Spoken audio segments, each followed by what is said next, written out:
le comptoir. Bon, soyons honnêtes, j'aime la muscu, mais y aller à 4h du mat, faut peut-être pas exagérer quand même. T'en as déjà vu des sportifs de haut niveau qui vont faire leur entraînement ou qui vont faire leur compétition à 4h du matin? Je suis pas sûr, il y en a pas beaucoup. Bon, avant toute chose, j'ai vu la dernière vidéo de Sylvain. Bon, je t'avoue que je suis un peu jaloux. Si ça te dérange pas, je vais me mettre au même niveau que lui et moi aussi je vais te tutoyer. Revenons-en à nos moutons. Est-ce que tu as déjà vu la finale des Jeux Olympiques du 100 mètres être courue à 4h du matin? Non, je suis pas sûr. Ouais, mais il y a une raison à tout ça. Est-ce que tu as déjà entendu parler du rythme circadien?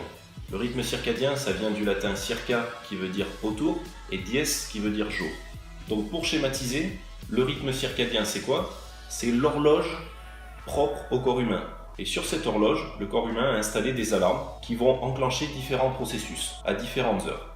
Donc je te passe les détails de ces différents processus. On va avoir par exemple la lipolyse, la glycolyse, la formation d'ATP, l'éveil musculaire, la libération de cortisol, etc., etc. Mais toi, ce que tu veux savoir, c'est quand est-ce qu'on chausse les baskets. Et bien si on s'intéresse d'assez près à cette fameuse horloge, on se rend compte qu'il y a 2 moments judicieux dans la journée pour avoir une activité physique.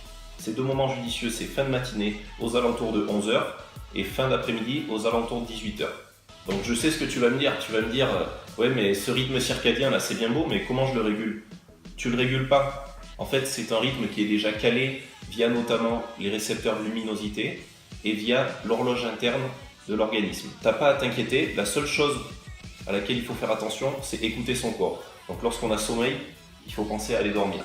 Il y a ce qu'on appelle la mélatonine, donc c'est une hormone qui est libérée par l'organisme, qui est là pour stimuler le sommeil. Donc ces rythmes hormonaux, il faut essayer de ne pas les dérégler. Donc voilà, ce qu'il faut retenir de cette courte vidéo, c'est que tu as 2 moments plus judicieux pour t'entraîner dans la journée, 11h et 18h. Pourquoi? Parce que c'est dû au rythme circadien. Pour les plus curieux, je vais mettre ce schéma-là, je vous invite à le consulter, c'est ce dont je viens de vous parler, mais plus en détail. Et à l'intérieur, vous trouverez des termes que vous pouvez éventuellement creuser. Si cette vidéo vous a plu, je vous invite à mettre un petit pouce bleu, à vous abonner à la chaîne pour ne pas rater les futures vidéos. Je ne veux pas finir cette vidéo sans dire qu'on a tous une famille, on a tous des amis, on a tous des occupations.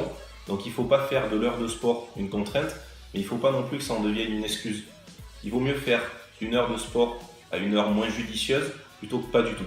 Donc voilà, j'espère que cette vidéo t'a plu et je te dis à très vite pour une prochaine vidéo. Salut!